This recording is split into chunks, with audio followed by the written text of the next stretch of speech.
अच्छा, इस वीडियो में हम लोग देखेंगे कि बैंक्स अपने लॉसेस को प्रॉफिट्स में कैसे कन्वर्ट कर लेते हैं। मतलब बैंक का अगर लॉस है तो वो उसको भी प्रॉफिट दिखा देता है to attract the stock market, to raise their share price.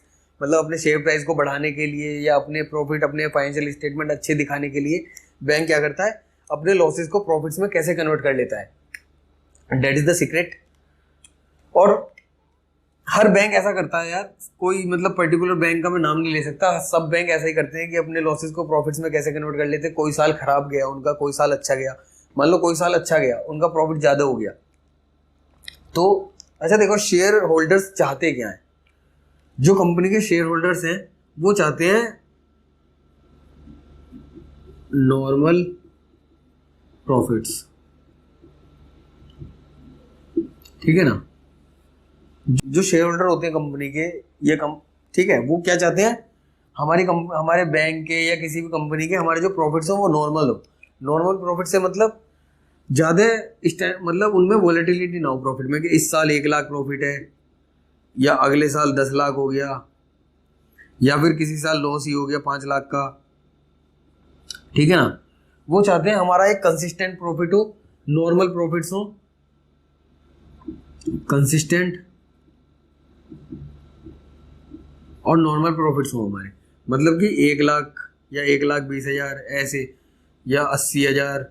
तो मतलब थोड़ा बहुत ही अप एंड डाउन हो, हमारे जितने प्रॉफिट जो हो वो कंसिस्टेंट हो, एक जैसे हो, ठीक है। ज्यादा उतार चढ़ाव ना हो प्रॉफिट में, और बिजनेस हमेशा ऐसे ही चलता रहे, ठीक है। तो देखो बैंक क्या करते हैं,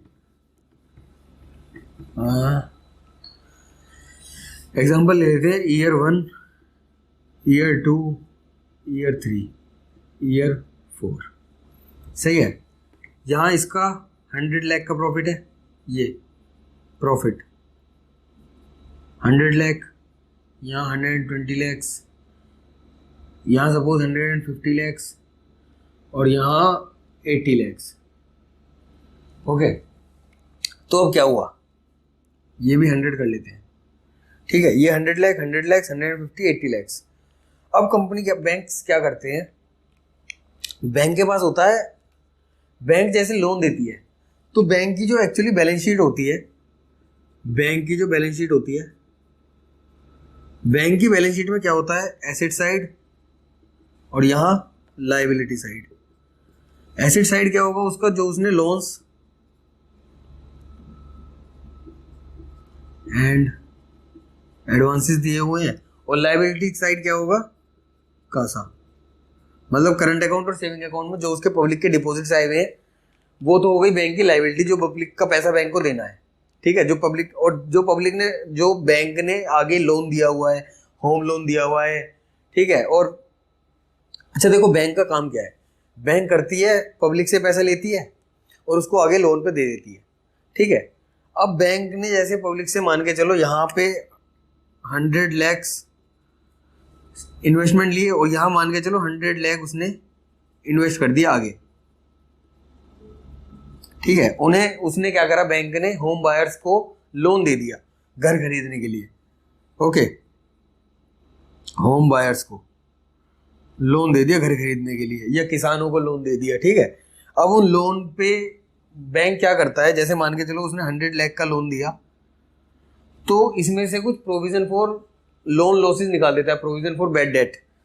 बैड डेट मतलब, प्रोविजन फॉर बैड डेट का मतलब क्या हो गया हमारा, कि इतना लोन हमारा मर सकता है। 100 लाख में से मान के चलो उसने 20 लाख ऐसे मान लिए कि हमारा ये जो लॉस है ये हमारा लॉस हो सकता है।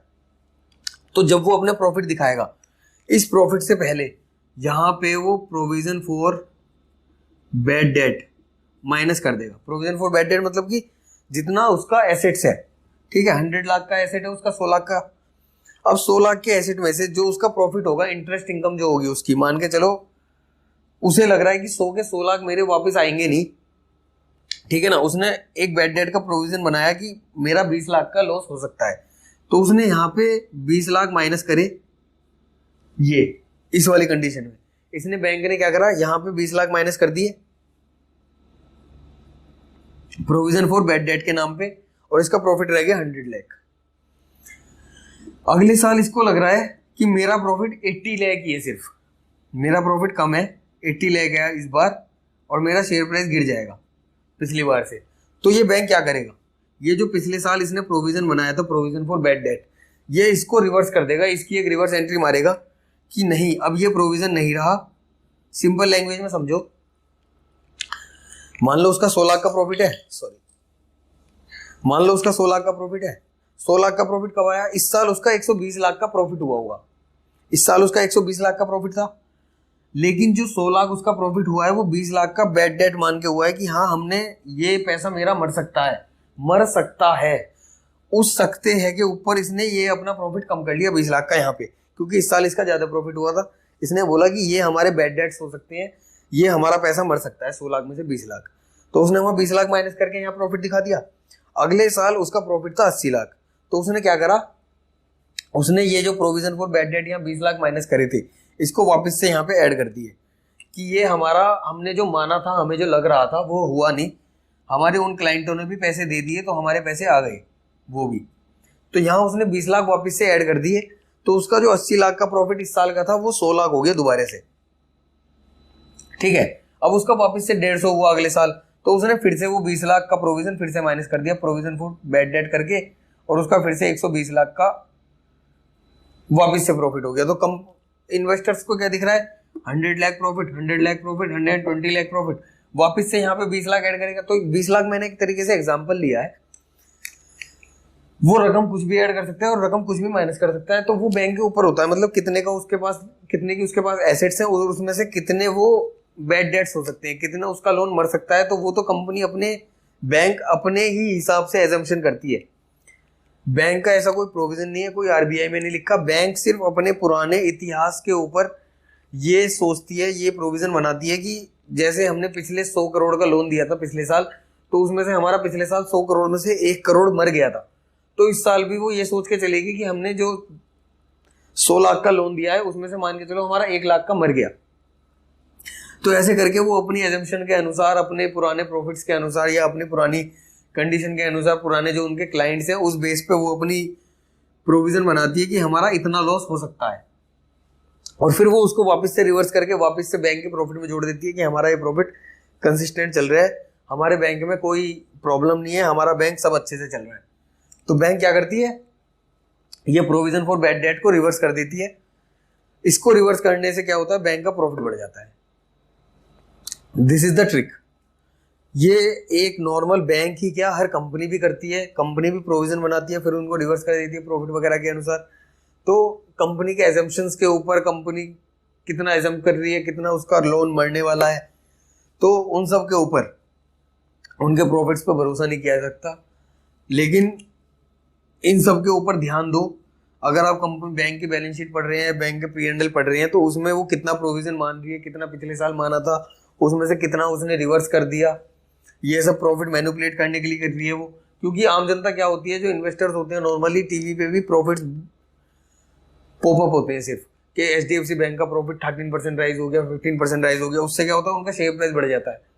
लेकिन जो अच्छे इन्वेस्टर्स होते हैं उन्हें पता होता है, देखो आपने देखा होगा कई बार टीवी पे कि बैंक का प्रॉफिट 15% राइज करा लेकिन फिर भी बैंक का शेयर गिर गया, क्यों? ऐसा ही कुछ कारण बैंक की प्रॉफिट एंड लॉस या बैलेंस शीट में होगा जो उसने गड़बड़ की होगी अंदर। तो वो कुछ अच्छे इन्वेस्टर जो पढ़े लिखे हैं, मतलब जिनको नॉलेज है बैलेंस शीट वगैरह की, वो तो बता देंगे, वरना हर कोई इन्वेस्टर नहीं बता सकता। ठीक है, सो ये एक छोटी सी मतलब बताने की कोशिश की है मैंने कि बैंक अपने लॉसेस को प्रॉफिट्स में कैसे कन्वर्ट कर लेते हैं। ठीक है, चलो ओके, थैंक यू।